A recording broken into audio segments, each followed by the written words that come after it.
controls the past, controls the future. Who controls the present, controls the past. The death of bin Laden marks the most significant achievement to date in our nation's effort to defeat al-Qaeda. All you got to do is start looking around, start thinking for yourself, start investigating things, and you will see it all right there. So you have the power. Humanity has the power. We have the power. Do you want to fight? You better believe you got one! Let us never tolerate outrageous conspiracy theories. As for me, give me liberty or give me death!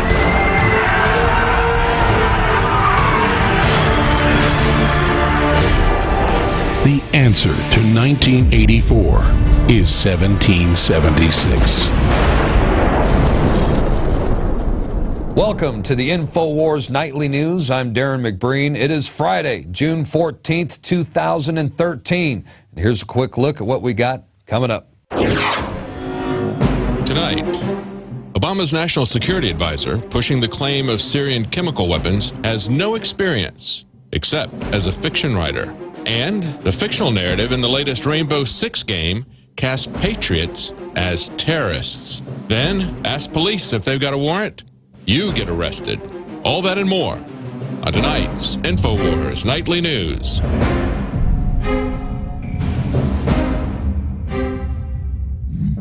Well, it looks like the man behind the Syrian chemical weapons claim is a fiction writer who ran the Benghazi cover-up. I'm talking about Ben Rhodes. He is the 35-year-old White House National Security Advisor who has no educational background in government or diplomacy or even national security. And wouldn't you know it, he's never served in the military. He does, however, have a master's degree in fiction writing from New York University. So that, according to the Obama administration, is good enough to make him the Deputy National Security Advisor for Strategic Communication. That's right, if you know how to bull the American public, you will go far in the Obama administration. And you might recall that it was Ben Rhodes who created the infamous term kinetic military action. And this he used to describe the bombardment of Libya. And this gave, Obama the green light to intervene without declaring war. And it was also Rhodes who played a key role in the Benghazi cover-up. So what is he up to now? Well, yesterday, Rhodes announced that the White House has high confidence that the Syrian army has used chemical weapons. Well, he didn't provide any evidence, but this will give the Obama administration the excuse they need to further the FSA, further arm, I should say, the FSA rebels in Syria. And, for those of you who do not know, let me make this loud and clear. The FSA rebels are being led by al-Qaeda terrorists. The Obama administration is arming al-Qaeda in Syria. These are the same Muslim extremists who killed U.S. troops in Iraq. Now Obama is giving them, weapons to fight a civil war in Syria, a civil war that was created by the CIA, or better known around here as al-Qaeda.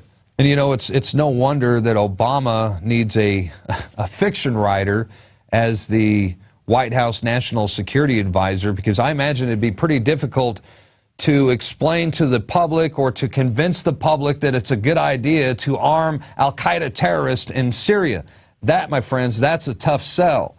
And, but I guess it's not so difficult when the mainstream media, they simply regurgitate everything they hear from the White House as the gospel truth. And check this out. Ben Rhodes, the Deputy National Security Advisor to the White House, his brother, David, just so happens to be the president of CBS News. And that, my friends, that is how to sell a war. It's also a pretty good way to distract the public from the wide assortment of domestic scandals that are going on right now as well. So, while the Obama administration is arming al-Qaeda terrorists in Syria, meanwhile, here in the United States, there is an ongoing media campaign to demonize patriots, constitutionalists as potential domestic terrorists. And, this all started when the Department of Homeland Security They issued a study that characterized liberty lovers as terrorists. It also listed Americans who are suspicious of centralized federal authority and people who believe, Marcos, at the very bottom, if you scroll down, it says it right there, people who believe in conspiracy theories. Well, they might be a terrorist as well. And when you know it, in the months that followed, we began to see the propaganda machine in full swing. First, the TV network AMC, well, they came out with a television show called We Hate Paul Revere. Then there was a show on Fox, what was it called, The Following? Yeah, there it is, The Following. That's where they portrayed constitutionalist and militia members as serial killers and terrorists. Of course, they were serial killers and terrorists. And you might remember Chris Matthews. It was a few months ago. He ran a special report. It was about right-wing extremists, hate groups, militias in America. Of course, it featured Alex Jones and basically said Alex is largely responsible for the rise of hate crimes and domestic terrorism in the United States. So those are just a few examples of how, you know, they are targeting patriot groups. It seems like every time we turn around, there is a propaganda attack against constitutionalists and patriots. And now the propaganda is slickly disguised as a video game. Here's Jakari Jackson with a special report.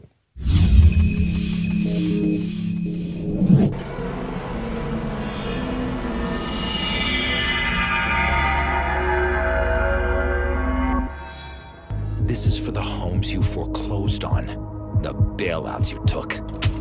We are the true patriots.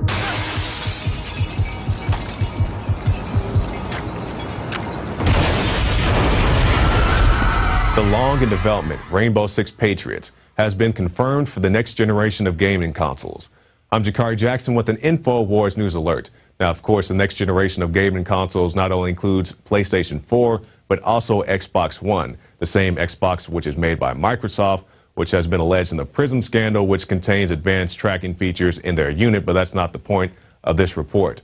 Rainbow Six is a highly decorated tactical team, as the Infowars.com article points out. Team Rainbow faces a new and very real threat called the True Patriots, a highly trained, well-organized revolutionary group that claim the American government is irrevocably corrupted by greedy politicians and corporate special interests. The True Patriots will do whatever it takes to reclaim their country. It goes on to say, players will face critical scenarios that will require them to make tough ethical decisions in order to stop this new breed of terrorist.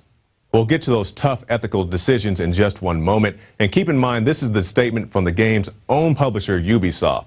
Now, Infowars has well documented in numerous reports how the mass media demonizes militia groups. The real programming is happening with these shows like Founding Fathers, where the guy that's pro-gun in Texas and leading the militia, he's really Al-Qaeda, which fits into the whole narrative that, oh, it's white Al-Qaeda or gun owners are really Al-Qaeda. This game doesn't stop with just patriots. It also goes after survivalists, people who can skin a buck and run a trout line. We'll do exactly what we say, or we will field dress her like a deer. This game is a mirror for real life. Not only when conservatives and patriots are targeted by the IRS, but also when the Department of Homeland Security trains to fight the, quote, free American citizens in an exercise. And don't forget about the DHS's no hesitation targets. Now back to those ethical choices. Shooting police is nothing new in video games, but when you play a game such as Grand Theft Auto, the action is viewed as criminal and is often optional. But you'll see in this trailer for Rainbow Six, not only is the act of shooting police encouraged, it is mandated to advance in the game. Engage NYPD immediately. Are you ordering friendly fire? No time to radio them. Take the shot. Shut your wound. They're down. And if you think that anything in this report has been taken out of context, listen to the game's former creative director, David Sears. Speaking of those terrorists, who are they now this time? They're homegrown? What does that mean exactly? They're homegrown. Domestic terrorism is a pretty significant threat facing the United States, and it's the idea that terrorists now look just like you or me. So it makes differentiating between, you know, friend and foe a lot more difficult, which is totally new for Rainbow. Who was the first terrorist organization in the United States? Who? Founding Fathers. Founding Fathers. You mean Thomas Jefferson? Oh, yeah. You mean George Washington? Oh, yeah. Paul Revere? And we'll end with the December 2011 edition of Game Informer magazine. It asked the question, you fought Nazi, Russian, North Korean, and Middle Eastern threats. Rainbow Six Patriots ask, can you turn your weapon on your fellow countrymen? No, don't do this! No, what did you do? What I had to do. So, targeting Americans, killing hostages, and shooting police because using a radio was too inconvenient, that's the new Rainbow Six Patriots. And many real patriots have not taken this lying down. They've gone to the Ubisoft website, their Facebook page, and their Twitter page, and voiced their disgust. I'm Jakari Jackson with an Infowars News Alert. We will field dress her like a deer. So do you have what it takes to pull the trigger on a U.S. citizen? Huh? Do you, punk? You know, that's not only propaganda. That's conditioning right there. And look at that, man. They're shooting cops, throwing a U.S. citizen, killing a U.S. citizen, throwing them over the bridge like that. So hey, you can learn more about the Rainbow Six Patriots video game in an article posted by Adon Salazar at Infowars.com. It's titled Video Game Casts Tea Party and Patriot Groups as Enemy Terrorist. And it also has, you know, the video clip of the game at the bottom of the page. So, I mean, you got to see it to believe it. Check it out. Now, I brought something with me today for show and tell. And, well, I know what you're thinking. You're thinking this looks just like a bong. And, well, you're right. It is a bong. But it's also something else. It's also a felony. That's right. In Florida, anyway, you know, because, you know, Florida Governor Rick Scott has signed legislation that will make possession of a bong, like this one, or even a wooden pipe, as a third-degree felony, this beginning July 1st. I mean, you'd have to be high and, you know, to pass a law like that to begin with. But, you know, I've got the bill right here. Marcos, if you can show the overhead cam. This is the actual bill, which is now a law, and it was approved by the governor. And they've even got a number of items that they list here as drug paraphernalia, you know, wooden pipes, glass pipes, bongs with or without screens. And wooden pipes, that means J.R.R. Tolkien. I mean, that means you too, buddy. You were not allowed in Florida, or at least you would get busted in Florida if you brought a wooden pipe. Now, this is all illegal beginning July 1st. And why not? I mean, America already has the largest prison population in the world, not to mention the fact that most of the people in prison are nonviolent drug offenders. So it makes perfect sense that we just create some BS laws like this to put more people in prison, right? Now, the traitor who sponsored the bill to begin with is Democrat Darrell Rouson from St. Petersburg. I mean, this guy is so out of touch, or more like so out of control, that he publicly referred to some types of bongs, he called them utensils of death. And I think we got a quote of him from the Huffington Post. He said, rather than just regulating them, let's just ban them. If we can make people drive to Georgia and Alabama and South Carolina to get fireworks, well, they can drive to get these utensils of death. But I wouldn't bring them back across the Florida state line because, well, you might end up in prison. Well, think about it. Possession of a bong like this, by the way, this isn't mine. If I had a bong, this is kind of girly. If I had a bong, I don't think it would look like that. But anyway, you know, this is a felony, third-degree felony, and that could mean 5 years in prison as well. And I was talking to Marcos Morales before the show. Now, he's our program director and the man behind the switchboard. And Marcos, you and I were talking about how, you know, the majority of the American people, they support the legalization of marijuana.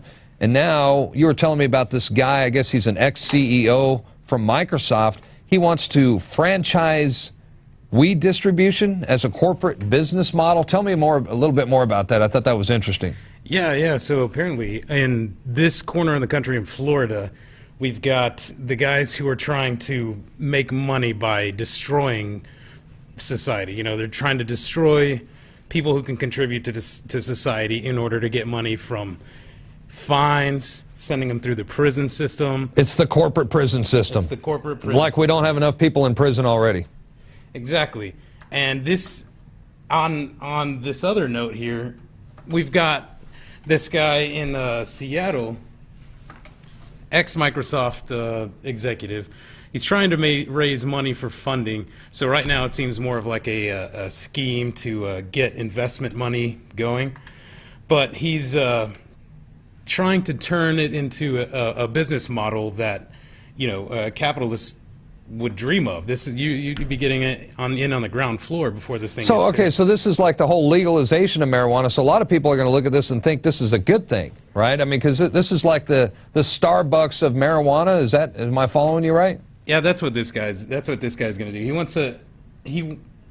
wants to overcharge you, obviously, just like Starbucks does. He wants to overcharge you for something that you could get better, cheaper somewhere. Right. So I'm not advocating this guy's new business venture at all. It's just, you know, you've got these two polarizing opposites. On one end of the spectrum, there's a societally destructive method of criminalizing people who use something that's proven to have medical properties, which is the whole reason they made it Schedule 1, is because they said there's no medical properties. When most, you know, you can go anywhere in the country, even in places where medical marijuana is not legal, and a doctor will say you should probably get some weed to help you, you know, with your appetite, someone on chemotherapy or something like that. Absolutely. This is the polarizing opposites. We've got polarizing opinions running through our country that are dividing us, when really we need to approach it from a scientifically analytical value. Like, why do we want to keep people away from the weed? Why do we want to criminalize it? What's the studies that show that criminalizing it even, you know, affects society in a positive way? The only positive outcomes really are if you're investing in these you know, private incarceration systems, you know, private prison systems. That's really the way they're trying to, the people in Florida, the governor in Florida is trying to push it. Like, that mindset is destructive to society. Whereas this other guy, the Microsoft exec guy, is taking it from the approach of, here's an untapped business model. Here's something that we can get going in the nation. It's funny because one of his plans is to franchise it interstate. You know, he wants to go across state lines, but according to federal law, since it's not legally federally, you can have a company that spans interstate that collects revenue for distributing marijuana. This is prohibition, and they want to keep it like that, so it should be interesting. I think what it is I think they're afraid that, like you said, the majority of the population, they think marijuana should be decriminalized, right? And then as this is starting to happen, we're getting, you know, medical marijuana is being, you know, all over the United States. How many states do we got now that are marijuana is legalized? The only destructive part of this whole plant, the only legitimate explanation anybody can come up with of why this is negative is because it could land you in jail and it could ruin your future. So the laws associated with it are the most hazardous things attached to this plant. And at the same time, it's a third-degree felony if you get busted with a pipe or a bong in the state of Florida. Unbelievable. Thank you, Governor Rick Scott. You know, he's out there whoring for the corporate prison system. And Rick Scott, I mean, this guy, he's like the Benedict Arnold of the Tea Party, because, you know, it was the Tea Party that was largely responsible for getting him elected to begin with, you know, something that they regret now. Because, you know, now that he's in office, he's turned out to be a very bad man. Don't forget, this is the guy who had Sheriff Nicholas Finch arrested for defending the Second Amendment. And, you know, the sheriff was booked and thrown in his own jail and charged with official misconduct for releasing a gun owner from jail. Now, this guy had been arrested during a traffic stop, routine traffic stop, and after they found out he had a holstered revolver on the front seat, he was taken to jail. But then when the good sheriff found out, he was released. And they gave him his gun back because, well, you know, the sheriff believes in your Second Amendment rights. And he ended up in his own jail as a result. I mean, what on earth is going on out there in Florida? Well, unfortunately, it's not much different than what's going on out there in Slayton, Texas, where a woman was arrested on her front doorstep when she asked the police for a warrant when they came to pick up her 11-year-old son. That's right. Now, apparently her 11-year-old son was being investigated for some type of criminal conduct. The police showed up at her front door. They wanted to pick the kid up, said they had a warrant. She told them she wanted to see it. And since, they never had a warrant to begin with, they arrested her instead for not cooperating with the police. To apprehend your son, and I asked him again. I said, I understand that. Can I see your orders? He immediately got mad, put his finger in my face, started yelling. I will accept an apology, but what is that going to do? It's not going to take my picture off of the internet sites that have been posted, from being published in the newspaper, from where I work. I mean, it's just, I've never been in trouble in 32 years of my life from anything, and to get thrown in jail because I ask a question is not right. And by the way, the police in Slayton said they will apologize if she drops the charges. So praise, hail, Slayton. Now, coming up next, we got another report by our very own John Bound. And, he's a reporter and producer for Infowars. And, well, he's been very, very busy lately because he has been covering and investigating the numerous Obama scandals. And this latest effort, he looks into the Obama scandal that has to do with the unmanned drones in America and abroad. Here's John Bound.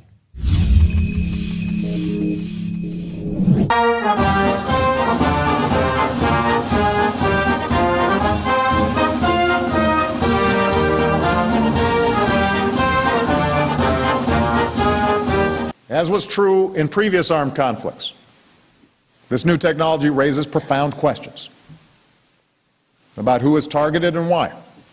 Simply put, these strikes have saved lives. The drone kills from June 2004 to September 2012, so this includes George W. Bush's drones as well as Barack Obama's, in Pakistan alone killed between 2,500 and 3,300 people. Between 475 and 884 were civilians, and 176 were children. And this is a program in which the executive branch, the president, claims the authority to unilaterally declare people enemies of the state, including U.S. citizens, and order their killing based on secret legal criteria, secret process, and secret evidence. There is no national security policy that poses a graver threat to human rights law and civil liberties than this policy today. But now we're talking about one step further. We're not talking about searching someone's house. We're talking about actually an execution or killing of an American on our soil. The technology that's currently available and has been demonstrated at military bases throughout the world far exceeds commanders' willingness to use it on the battlefield because it is so new and so different, and they're uncertain about what if something goes wrong. And it has been remarkably successful, but let me take this at killing people. Yes, it has. At decimating bad people, taking out bad people. And taking out a lot of innocent people as well. And saving American lives in the process, because our troops don't have to go and do this. If you are identified as a threat by some nameless official in the administration, would you want due process? We killed tens of thousands of American citizens, maybe hundreds of thousands, with no due process whatever in the Civil War, and it was the right thing to do. And we've got to make sure that in whatever operations we conduct, we are very careful about avoiding civilian casualties. And those people were murdered by President Obama on his orders because there was believed to be someone from Al-Qaeda in that area. There's only one person that's been identified that had any connection to Al-Qaeda there, and 21 women and 14 children were killed in that strike. And the U.S. tried to cover it up and say it was a Yemeni strike, and we know from the WikiLeaks cables that David Petraeus conspired with the president of Yemen to lie to the world about who did that bombing. And yet, as our fight enters a new phase, America's legitimate claim of self-defense cannot be the end of the discussion.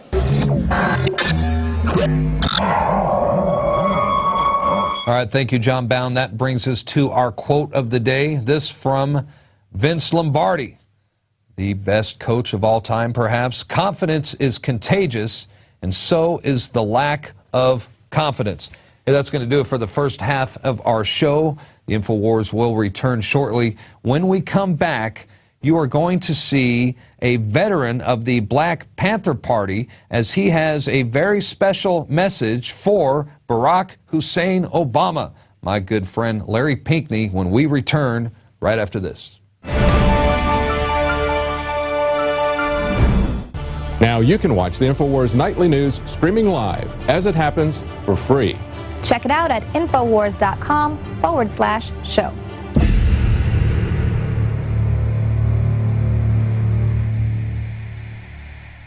The important thing about the Pro One filter today is that the material we use for removing fluoride and other heavy metals now will remove the latest form of fluoride called hydrofluorosilicic acid. There's no other fluoride reduction filter out there that will remove that type of fluoride. It's extremely important because today we're hearing more and more cities are using that form of fluoride. We've been having medication forced on us through the water system for quite a while. Most people don't realize it. Most people don't realize the negative effects of fluoride. There's a wide range of health effects that are attributed to fluoride. Bottom line, why should somebody get this new Pro One Pro Pure filter? The reason to buy the Pro One, it's an all-in-one filter. It's convenient, easy to use. It doesn't require the add-on fluoride filter, and in addition, this filter removes the latest form of fluoride called hydrofluorosilicic acid.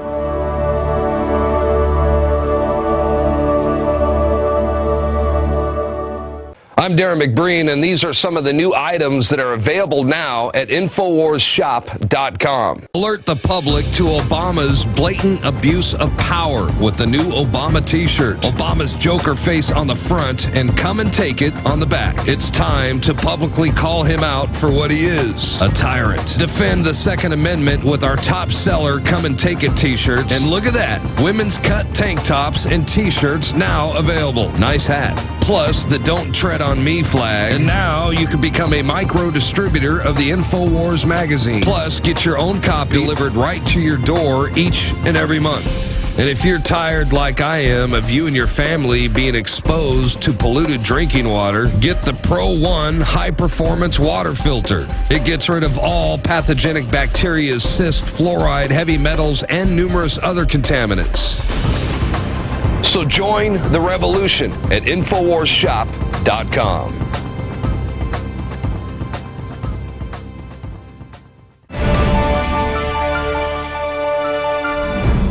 If I were speaking to Obama, I think that I would have to say, where is your heart? Where is your integrity? Where is your humanity? Do you know what those words mean? Do you have any concept of what those words mean? You have used and abused and hurt all the people, including black people, and you continue to do so. You speak in your fancy language, using your fancy rhetoric, but you continue to hurt the people nationally and globally. Are you human? I would have to ask you, Barack Obama, are you human? Do you even know what being human means? It's important to understand, for those of you who have not seen the Obama Deception, the first particular film, please check it out. Let's understand that the Obama Deception is much, much deeper than being merely an Obama deception. In fact, what it is a continuation of the same old agenda, the same old disempowering, manipulating, and controlling agenda. Now, why was it important? Why was it important that Mr. Hope and Change, Mr. Barack Obama, now known as Drone Man in the year 2013, Obama? Why was it important that the power elite push him to be top dog, as it were? You know, or maybe we should actually say top murderer. But anyway, why was it important? Well, it was important because they used this. Pigmentation. Oh, he's black. He's black. He's got to be okay. Excuse me? Think about that. This was used, this is how I often speak of how racism, I call it an introverted, or inverted rather, an inverted racism, where Obama knew full well that he was being installed by the powers that be, whether they be left, or whether they be right, or whether they be liberal, or whatever they want to call themselves. Obama knew full well that his job would be to continue the agenda for the power elite. To continue, and by the way, this power elite is both national and global. It's not just in the United States. In fact, it is a global power elite. It is an elite that I use the term a lot, blood sucks. They're bloodsuckers. You ever think about vampire? Every time I decide to kick back and watch an old movie from the 50s or 60s, and I watch Bela Lugosi come out and play the vampire, I can't help but think of this system. Because they're sucking the blood economically, politically, socially, culturally. They're sucking our blood in that sense. Obama serves as, at this point in time, the number one bloodsucker, or at least in terms of his usefulness, and I put the word usefulness in quotation marks, because he certainly is not useful for everyday black, white, brown, red, and yellow people. He is the antithesis, if you will, the antithesis of the needs, wants, and desires of the people. So let's remember that that deception is a continuation of the deception that started eons ago. But Obama was the right person, in quotation marks, at the right time to continue to dupe the people. That's why you had Republicans coming out, oh yes, Obama. Democrats, oh yes, Obama. Hey folks, whenever you see that, you better stop and think. You better stop and think, because both of them, Democrats and Republicans, their so-called leadership, and I call it their misleadership, feed from the same corporate, national, and global trough. So the Obama deception is a deception against all of the people, nationally and globally. And I want you to keep that in mind. It's important that we keep that in mind. It's a national and global deception. The wars, the perpetual wars that we have, the perpetual corporate hegemony, and all I mean by corporate hegemony is domination. Why is that? Did it happen by osmosis? No, it happened by design. This is going on by design. All right? We have to understand that. It's not that complicated. Actually, it's very simple. You know, they say that the best tricks are the old tricks, and the old tricks are the best tricks. You know why? Because they work. But the old tricks stop working once people wake up, because you can't fool all the people all the time.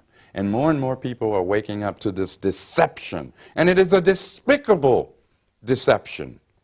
All of us have been deceived, regardless as to what ideology we may think we adhere to. We have all been deceived. We have allowed ourselves to be deceived. And this just goes on and on and on in a circle. It's cyclical. But what we have to do, break out of the box, break that cycle. We can do that. We've got to do that. You know, somebody once said that every generation needs a new revolution. No, that wasn't Malcolm X. That was Thomas Jefferson. And he was absolutely correct. It's important to understand that what we, and when I say we, I'm talking about we, everyday people of humanity, everyday ordinary people, are dealing with, is we're dealing with creatures dare say I, human creatures, who really lack, as in L-A-C-K, they lack the human qualities that all of us should have. In other words, no empathy. Empathy. I didn't say sympathy, I said empathy for humanity. It's important to understand that the national global elite is aware that ultimately by dumbing us down, by clamping down on the free flow of information, by propagating disinformation, that ultimately their blood-sucking and by killing Mother Earth will lead to their own annihilation. Then why do they do it? Because, my friends, they are avaricious. Again, it's sort of like a vampire who sucks the blood. It's like they have an insatiable appetite that can never, ever be filled. They are soulless, without soul. Without soul. And all of us should have somewhere deep in our own human being, deep in our being, as humans, we should have souls. But we're dealing with an elite, a national and global elite, who lack that. Instead, they are willing to destroy us all, if only for the pleasure, ever so short-lived, of greed, of trying to fulfill their insatiable greed, of taking over a world, even ultimately a world that if we allow them to do it, will ultimately be destroyed by them. So it's our obligation to recognize and to understand that literally, quite literally, everything is at stake. These folks, though they may smile, just as Obama smiles, he smiles. But when I look at his smile, I see only death. I see only drone missiles. I see only lies and deceit. But it's not just Obama. It's all that he represents. Perhaps one of the most insidious and sadistic things about the continuation of this agenda to control, to manipulate, to bloodsuck people all over the world, including in this nation, on the part of Barack Obama and his minions, is the fact that this is well thought out. This is done in a fashion where people have been so insidiously divided. For example, let me be very specific of what I mean by this. If George W. Bush had engaged in anywhere near the horrible atrocities, he'd carried out anywhere near those kinds of atrocities. And don't get me wrong, I'm certainly no supporter of George W. Bush, but let's be real, let's be honest. Had he done that, why, you would have had liberals and progressives and the so-called left. Oh, they would have been out there saying, no way, you can't commit these cold-blooded murders, you can't do this, you can't do this. And they would have been right, except for one thing. Now that Barack Obama has not only done that, but he's gone far, far, far past. He has surpassed what Bush ever did, which was bad enough. He has surpassed that. Where are they? Where are these folks who supposedly cared about humanity? Where are these folks who supposedly had principles? This is what, again, we see playing out. That fake, phony left-right paradigm, we see it playing out. And this is also why the Obama deception was and continues to be, up to a point, so insidious. So very, very sinister and insidious. So let's remember that we collectively, and I say collectively, all I mean is across the board, that we are the ones who can, we're the only ones, in fact, who can break through, who can dispense with that deception. The Obama deception, no more. No more Obama deceptions, whatever name they may give it. No matter. And it's not about Democrat or Republican. It's not about blood-sucking. It's about all the people. All the people. That's what this is about. No one's sitting here, I'm not sitting here and saying, oh, vote Republican. By no means, I'm not saying that. I'm not sitting here saying, well, vote for a better Democrat. No, I'm not saying that. I'm saying vote with your feet. Vote with the people. Everyday people who look and act and care and think and feel just like you, of all colors, the colors of the rainbow, all of us. That's who we vote for and with. You know, I'm reminded of something that W.E.B. Du Bois said. He said, may God forgive us if we ever again vote Democrat or Republican. This was W.E.B. Du Bois. Look it up. Check it out for yourself. Understand that this agenda is still being carried out, and the agenda remains the same. And under Barack Obama, it has become even worse. But the beauty of it is that we also have a potential now that we may not have had before. And that potential is to wake all of us up. Get out of that paradigm. I'm right-wing, I'm left-wing, I'm a liberal. How about just being a person? How about just being a populace? How about just having principles? Stick to your principles. Be principled about this struggle for all of humanity. Be principled about that, please. That's what this is about. Obama is, in my words, probably the most dangerous weapon that this century has yet seen. You know, the South African activist, Steve Biko, said that the most powerful, most potent weapon in the hands of the oppressor is the mind of the oppressed. And Steve Biko was absolutely correct. Indeed, in that respect, in that sense, Obama is indeed a weapon. He is a weapon against everyday black, white, brown, and yellow people. Obama has demonstrated the ability, and I use that word in quotation marks, to distort everything. In other words, let me use an example. When it comes to war, somehow Obama makes war seem to be not only acceptable, but absolutely necessary, imperative, even good, if you will. All in the name, simultaneously, all in the name of saying he's anti-war. He's anti this, he's anti that.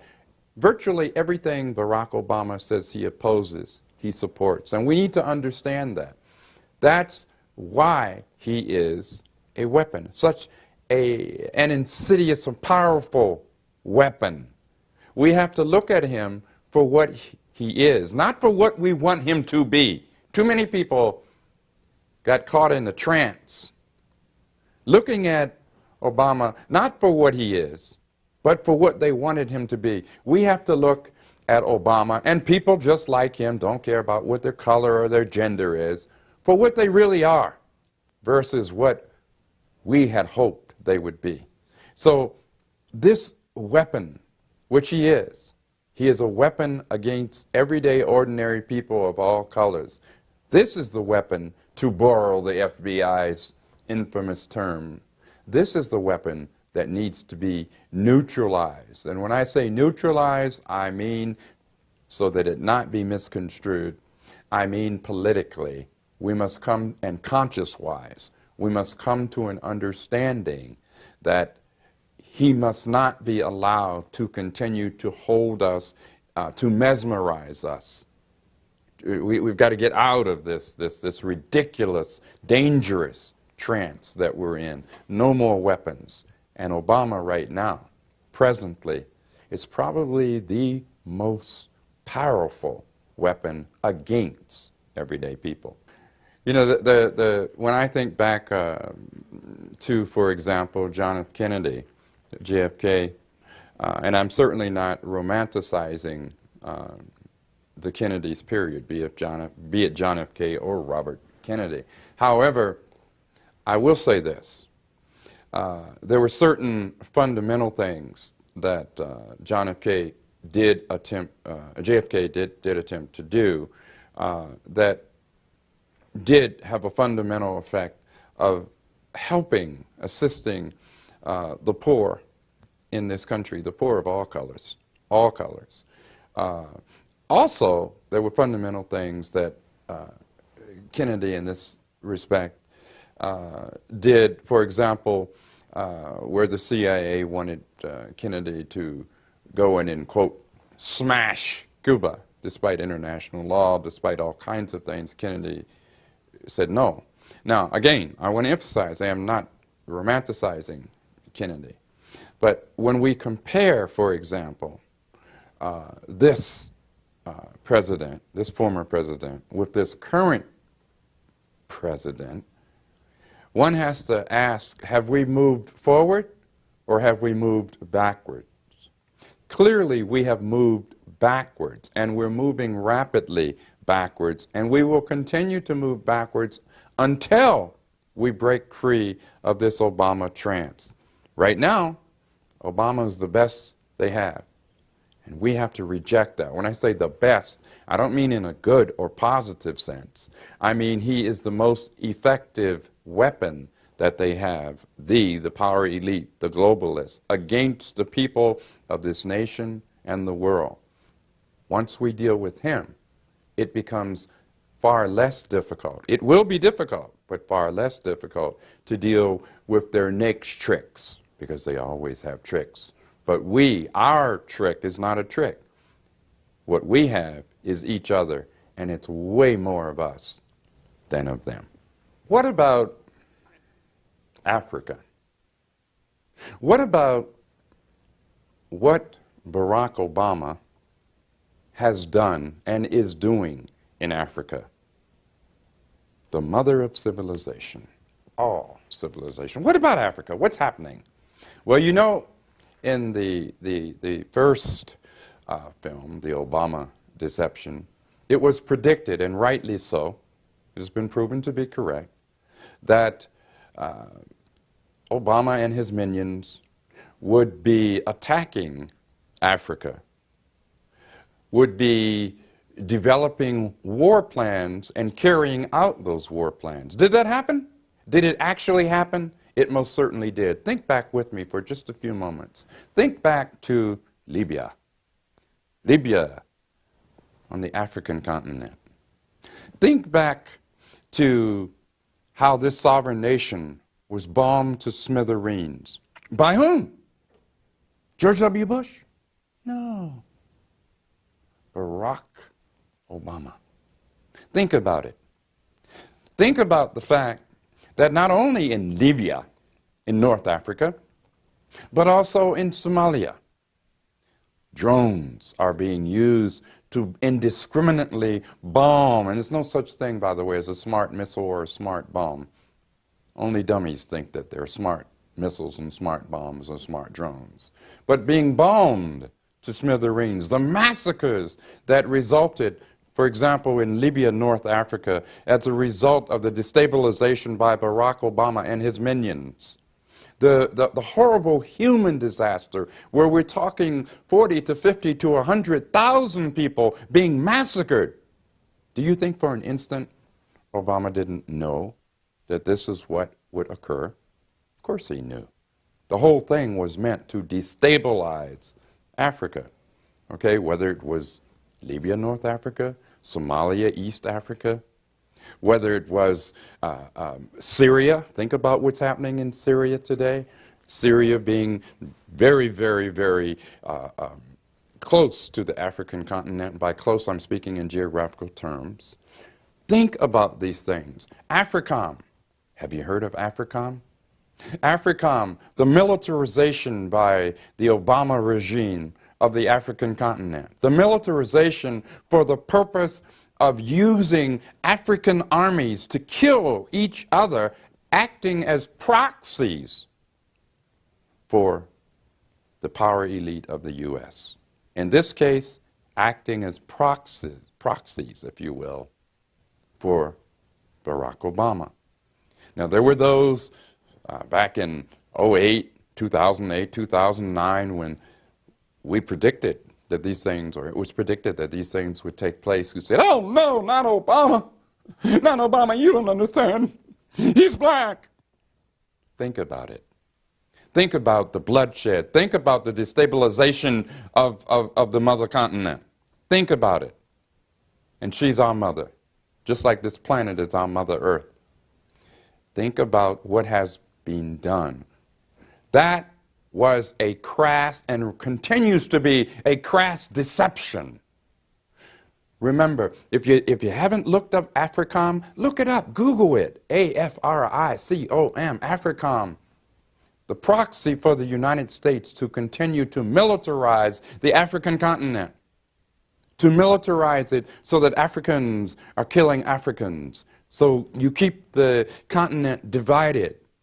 You keep the people manipulated and controlled. There are pogroms that are going on. Pogroms, that's right, P-O-G-R-O-M-S, going on right now throughout various parts of Africa. Thanks to whom? Barack Obama, his regime. We need to understand, be we black, white, brown, red, or yellow, we need to understand that what is at stake here is our very existence. I urge you to give serious thought to that. And again, I reiterate once more, don't be deceived again. There's a song back in the day, I think it was sung by a group called The Who. I love the song. We don't get fooled again. Let's not get fooled again. Let's not be deceived again. When we think of our Mother Africa, and I do say our Mother Africa, I don't care what your color is. When we think of our Mother Africa, think of Barack Obama and the devastation and the lies that this man has told and the devastation that he has brought upon humanity and upon our mother continent, and our planet, Mother Earth. Doesn't have to be this way. Don't have to be deceived again. And as the song from back in the day said, we won't get fooled again. You know, the question comes to mind, well, how can we avoid being deceived again? What's to stop us from succumbing to another deception? Let's go back to that word, or go to the word principles. If we have principles, if we stick to our principles, however challenging that may be, and sometimes it will be challenging, but if we stick to those principles, we can avoid being sucked down the toilet. We can avoid being once again duped. Let's maintain our principles. Let's be honorable with each other, however difficult and challenging it may be.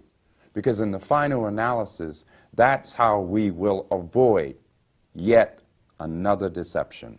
You know, one of the things that I feel extremely honored, delighted, happy to have experienced in my life was I had the opportunity to see and meet Brother Malcolm X, El Hajj Malik El-Shabazz. This was back in the day, as I would say, way back in the day. This was actually around 1961. I was a youngster, about 11 or 12 years old, and had the opportunity to be taken to Morgan State College in Baltimore, Maryland, now Morgan State University. And my cousin, who was at the time a student at that particular institution, was among the students who brought Brother Malcolm in to speak. I was there, as I said, and saw Brother Malcolm, had the chance to listen to him, speak with him. And the thing that really touches me to this very day about that conversation was Malcolm's for realness. One of the reasons that I admire Malcolm so much, and this is not about the cult of the personality, this is just about human being to human being. One of the reasons I admire Brother Malcolm is because he evolved. When Malcolm came to realize that he was mistaken about something, he was human enough to say, I was mistaken about that. I'm using the example of how Malcolm grew from being a mere cultural black nationalist to an internationalist, to someone who believed in the need for humanity to come together as a whole. And what I remember when I saw Malcolm was his humanity. Malcolm had a smile that would blow your mind, as we used to say back in the day. He could walk into a room and you could be engaged in an intense conversation, and Malcolm would smile and you would just be engulfed by his humanity, as was I. Being as young as I was, I read a lot. I was an avid reader. My parents were both school teachers, poor, but school teachers, so they believed strongly in reading, in studying, in debating, etc. Anyway, at that young age, I could sense that Malcolm was first and foremost a human, and he spoke not down to me, but he spoke with me. And to this very day, decades later, many decades later, I think that's what I think of when I think of Brother Malcolm, a man of great humanity, a man of wit, of intellect, but most of all, a human who evolved constantly. Which leads me into a topic that is sometimes very difficult for me to discuss, and that is COINTELPRO, COINTELPRO, the counterintelligence program. The counterintelligence program, of course, being a program that was set up, began actually back in the 50s. It was intensified in the 60s and 70s and continued. And I would submit to you that COINTELPRO continues today. Now, what was COINTELPRO? COINTELPRO was a program that was set up by the federal government throughout this nation, not just one part, but throughout the United States, to, quote, to frame, to discredit, to neutralize, to imprison, and in many, many cases, to murder political activists across the board. Not only black political activists, but black, white, brown, red, yellow.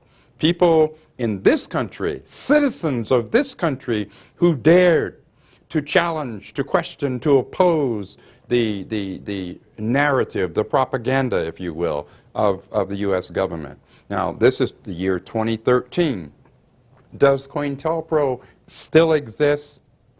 I would submit to you adamantly that COINTELPRO does exist. In fact, has been tweaked. It has morphed into something even worse, even stronger. Whether we're talking about how COINTELPRO has been put into the Patriot Act, how COINTELPRO has been put into the NDAA, the so-called National Defense Authorization Act, particularly Provision 1021, how COINTELPRO has been applied and put into drone man Barack Obama's kill list. That's right. We have a president, think about it, who has his very own secret kill list. That means, brothers and sisters, you can be killed in your home. You can be killed while you're doing shopping. Your loved ones can be set up and or killed. That's the reality. Now, does that mean that we should become paranoid? Absolutely not. Absolutely not. But what we need to do is we need to understand that COINTELPRO exists and it is functioning. And in fact, in the year 2013, this year, with Barack Obama, whom I call the drone missile man or the drone man, the kill list man, it is worse now than ever before on every level. And it affects all of us, not just black folk, white folk, brown folk, all of us, black, white, brown, red, yellow, across the board. The only way that we can effectively resist COINTELPRO is to, one, be aware of it. If we're going to put out a fire, we have to be aware that the fire is engulfing our home, that the fire is raging. So before we can address that and put that fire out, we have to first be aware of it. It's the same with the counterintelligence program. We are told that we have a constitution in this country. Well, what we have in this country in this year of 2013 is we have a piece of paper that has, in very large part, been made null and void by both Democrats and Republicans, and definitely, most definitely, by the current Chief Executive and Commander-in-Chief of the United States Armed Forces, none other than Mr. Barack Obama. So if one has a Constitution, it is irrelevant if it is not applied. What good is that? What good is there to have a Constitution if that a Constitution is not a living Constitution? It's not really applied. Freedom of speech, freedom of to organize, freedom to be able to have dissenting views. These things are incredibly important. These are the very kinds of things that COINTELPRO seeks to, in the words of the FBI, neutralize, to destroy. So I think it's incumbent upon all of us throughout the United States and indeed throughout the world, but I'm primarily referring to people in this nation. It's incumbent upon us to understand the danger that we are in, the peril. We must first recognize our peril in order to do something about it. And we can do something about it. We can do something about it. We must do this collectively. It's time to get past that phony, fake, farce, left-right paradigm. That's how they keep us united or disunited, because they don't want us to be united. That's how they keep us disunited. They keep us in disarray. They keep us divided. They keep us in fear of each other. It's like a ping pong ball in a ping pong game. We're the ping pong ball. Back and forth, back and forth, back and forth. Only, brothers and sisters, we're the ball. We're the ones who are going back and forth. And this corporate stream media, ABC, CBS, PBS, Fox News, the corporate stream media, all of them are about putting forth a narrative that is meant to keep us divided, controlled, manipulated, in fear of each other, and this is what we have to do something about. And only we, from the bottom up, not from the top down, not from the top down, from the bottom up, we have to recognize, I look at it like a pyramid. The pyramid has a huge, huge base at its bottom. The top, the point, is quite small. It's what I call the power elite, the national and global power elite, who control our lives. Not only do they control our lives in a physical sense, but first and foremost, they control our lives psychologically. Make sure we think a certain way, if indeed you can call it thinking, because they really don't want us to critically think. They want us to be numb. They want us to act, as I say, like robotrons, without even realizing that we're acting like robotrons, robots, okay? But again, I go back to the power of the people. Back in the day, in the original Black Panther Party, not to be confused with the so-called new Black Panther Party. In the original Black Panther Party, formed in October of 1966, the party said then, and I still say now, all power to the people. What did we mean by that? We meant that ultimately all power rests with each of us. But the only way we're going to be effective is to reach out to each other. Whether we agree or disagree, we'd sure as heck better come to the recognition, or come to a recognition, that without each other we are powerless. But with each other we are strong. So having said those things, I want to emphasize that COINTELPRO does continue today. The counterintelligence program did not go away. We have to ask ourselves, what would Brother Malcolm X have to say? What would Malcolm say about Obama's drones in Somalia, Pakistan, Bahrain, Afghanistan, so forth and so on? What would Brother Malcolm say? What would Brother Malcolm say about Obama's signing of the NDAA with special emphasis on the provision section or provision 1021? What would Brother Malcolm say? What would Brother Malcolm say about Obama's secret kill list, murder list, M for murder? What would Brother Malcolm say? Malcolm said that right is right and wrong is wrong, no matter who says it or who does it. Obviously, that in and of itself tells us that Malcolm would be repulsed by the despicable, hypocritical, deceitful actions of Barack Obama and his minions. Obviously, it doesn't take a rocket scientist to figure that out. We too should find Obama's actions and his deception to be repugnant. We should not allow his deceit to trick us anymore. In the words of Brother Malcolm, we have a debt to all of humanity.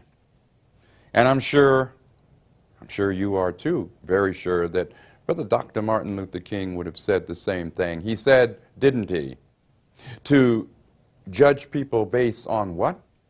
The content of their character, not the color of their skin. It is time for us to actualize that. Both Malcolm and Martin would be right there with all of us, irrespective of our color. So what would Malcolm say about Obama? I think you know full well that Malcolm would say, he is unacceptable to humanity. You know, when we break free of and from the trance that Obama has us in, this Obama trance, then we are capable of breaking free from all of these trances.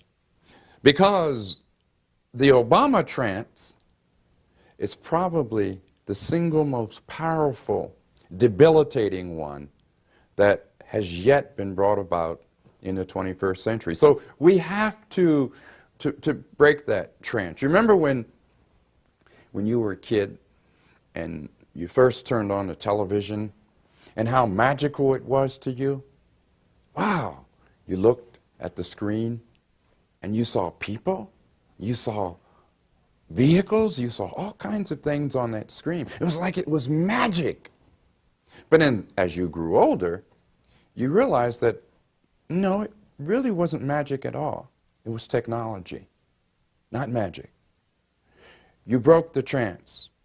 This is what we must do with Barack Obama. Obama was successfully, he and his handlers, to put people in a trance.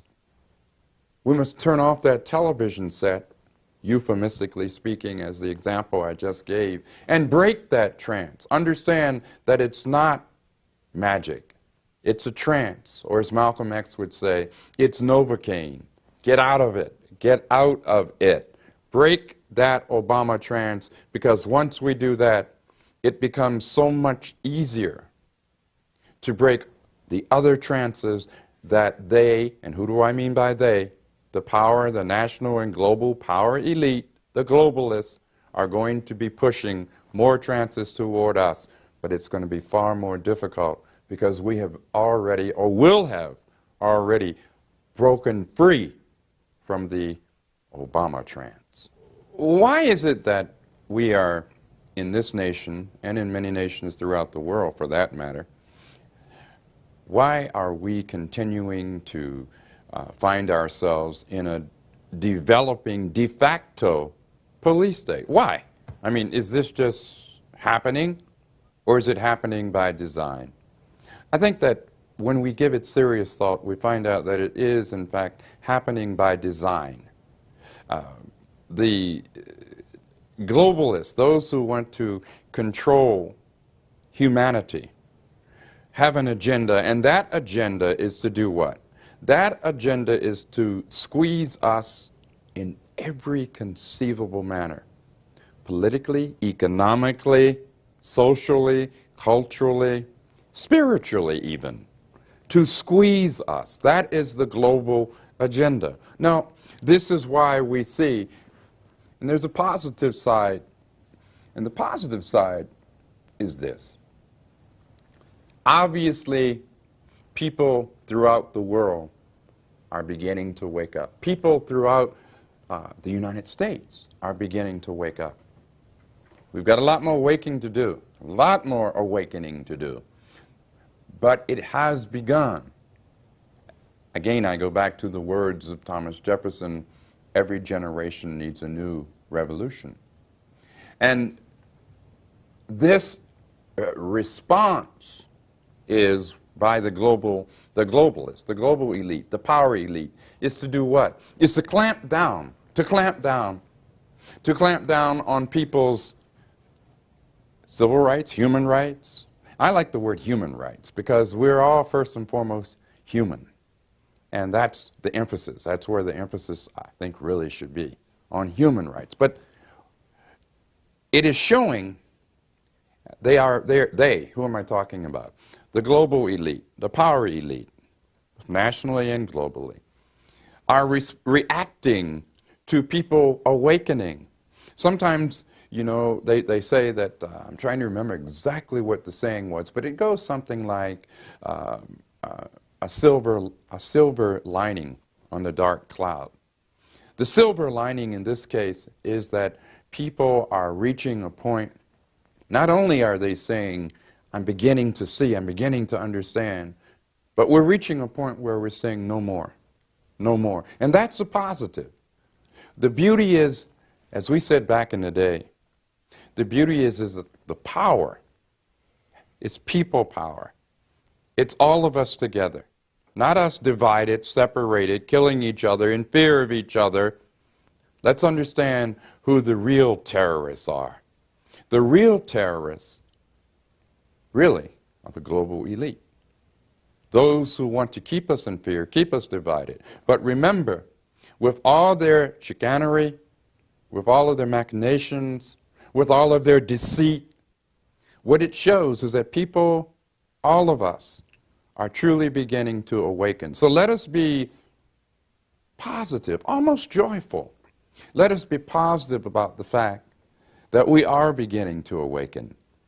Let us be determined to continue to learn from each other. In the columns that I write in Black Commentator and in Intrepid Report, I always ended by saying, each one, reach one. Each one, teach one. Onward then, my sisters and brothers, onward. So let's keep on reaching out, teaching. That's the only way that we will not be deceived again. There's a lot to be happy about, but we haven't gotten to that point yet where we can say we won't get fooled again. We got to get to that point.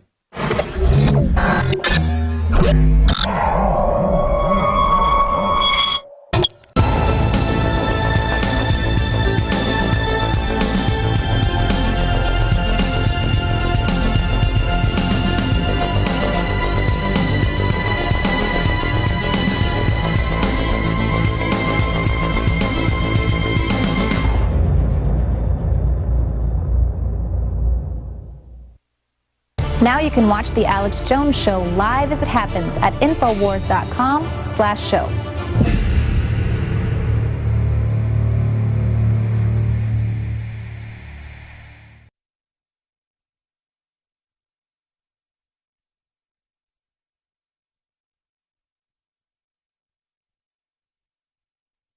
who ran the Benghazi cover-up. I'm talking about Ben Rhodes. He is the 35-year-old White House National Security Advisor who has no educational background in government or diplomacy or even national security. And wouldn't you know it, he's never served in the military.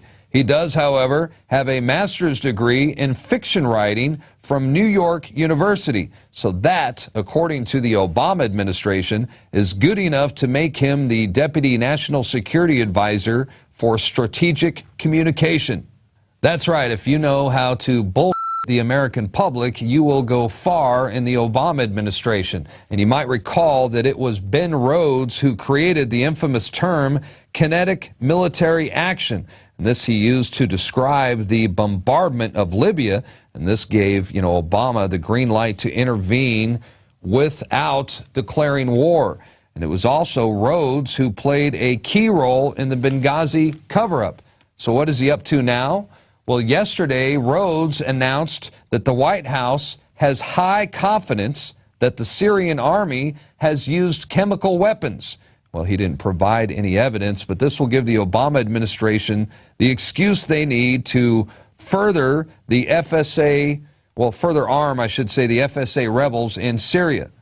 And, for those of you who do not know, let me make this loud and clear. The FSA rebels are being led by al-Qaeda terrorists. The Obama administration is arming al-Qaeda in Syria. These are the same Muslim extremists who killed U.S. troops in Iraq. Now Obama is giving them, weapons to fight a civil war in Syria, a civil war that was created by the CIA, or better known around here as Al-Qaeda. Government is irrevocably corrupted by greedy politicians and corporate special interests. The true patriots will do whatever it takes to reclaim their country. It goes on to say, players will face critical scenarios that will require them to make tough ethical decisions in order to stop this new breed of terrorist. We'll get to those tough ethical decisions in just one moment. And keep in mind, this is the statement from the game's own publisher, Ubisoft. Now, Infowars has well documented in numerous reports how the mass media demonizes militia groups. The real programming is happening with these shows like Founding Fathers, where the guy that's pro-gun in Texas and leading the militia, he's really al-Qaeda, which fits into the whole narrative that, it's white al-Qaeda or gun owners are really al-Qaeda. This game doesn't stop with just patriots. It also goes after survivalists, people who can skin a buck and run a trot line. We'll do exactly what we say, or we will field dress her like a deer. This game is a mirror for real life. Not only when conservatives and patriots are targeted by the IRS, but also when the Department of Homeland Security trains to fight the, quote, free American citizens in an exercise. And don't forget about the DHS's no hesitation targets. Now back to those ethical choices. Shooting police is nothing new in video games, but when you play a game such as Grand Theft Auto, the action is viewed as criminal and is often optional. But you'll see in this trailer for Rainbow Six, not only is the act of shooting police encouraged, it is mandated to advance in the game. Engage NYPD immediately. Are you ordering friendly fire? No time to radio them. Take the shot. Shit, they're moving. They're down.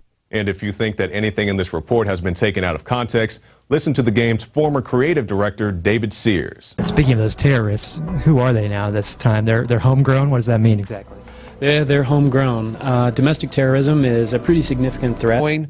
That's where they portrayed constitutionalist and militia members as serial killers and terrorists. Of course, they were serial killers and terrorists. And you might remember Chris Matthews. It was a few months ago. He ran a special report. It was about right-wing extremists, hate groups, militias in America. Of course, it featured Alex Jones and basically said Alex is largely responsible for the rise of hate crimes and domestic terrorism in the United States. So those are just a few examples of how, they are targeting patriot groups. It seems like every time we turn around, there is a propaganda attack against constitutionalists and patriots. And now the propaganda is slickly disguised as a video game. Here's Jakari Jackson with a special report.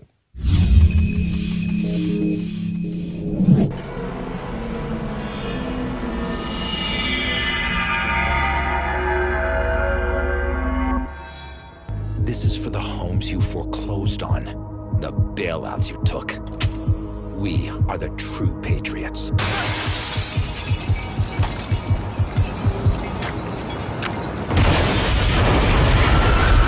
The long in development Rainbow Six Patriots has been confirmed for the next generation of gaming consoles. I'm Jakari Jackson with an Infowars News Alert. Now, of course, the next generation of gaming consoles not only includes PlayStation 4, but also Xbox One, the same Xbox which is made by Microsoft, which has been alleged in the PRISM scandal, which contains advanced tracking features in their unit, but that's not the point of this report. Rainbow Six is a highly decorated tactical team, as the Infowars.com article points out. Team Rainbow faces a new and very real threat called the True Patriots, a highly trained, well-organized revolutionary group that claim the American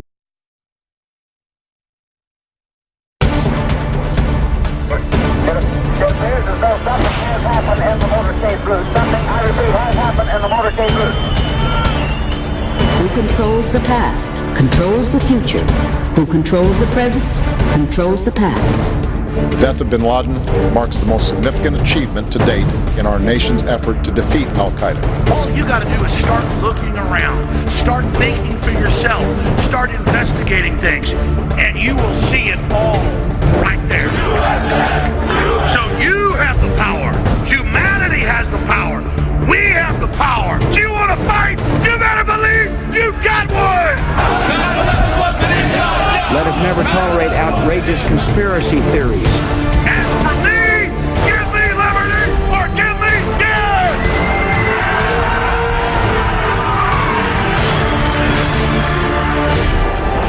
The answer to 1984 is 1776. Welcome to the Infowars Nightly News. I'm Darren McBreen. It is Friday, June 14th, 2013. And here's a quick look at what we got coming up. Tonight, Obama's national security advisor, pushing the claim of Syrian chemical weapons, has no experience except as a fiction writer. And the fictional narrative in the latest Rainbow Six game casts patriots as terrorists. Then ask police if they've got a warrant. You get arrested. All that and more on tonight's Infowars Nightly News.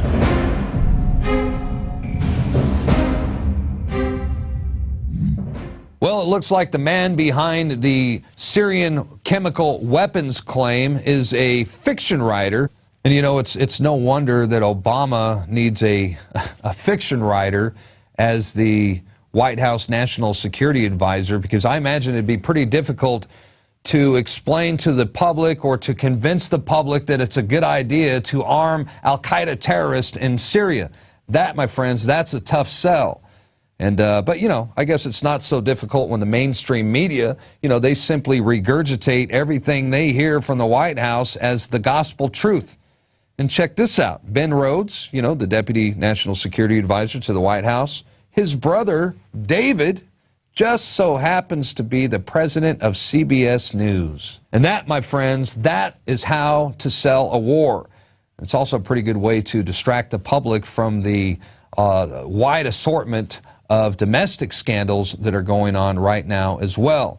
So, you know, while the Obama administration is arming al-Qaeda terrorists in Syria, meanwhile, here in the United States, there is an ongoing media campaign to demonize patriots, constitutionalists as potential domestic terrorists. And, you know, this all started when the Department of Homeland Security, they issued a study that characterized liberty lovers as terrorists. It also listed Americans who are suspicious of centralized federal authority and people who believe, Marcos, at the very bottom, if you scroll down, it says it right there, people who believe in conspiracy theories. Well, they might be a terrorist as well. And when you know it, in the months that followed, we began to see the propaganda machine in full swing. First, the TV network AMC, well, they came out with a television show called We Hate Paul Revere. Then there was a show on Fox, what was it called? The Following? Yeah, there it is. The Following.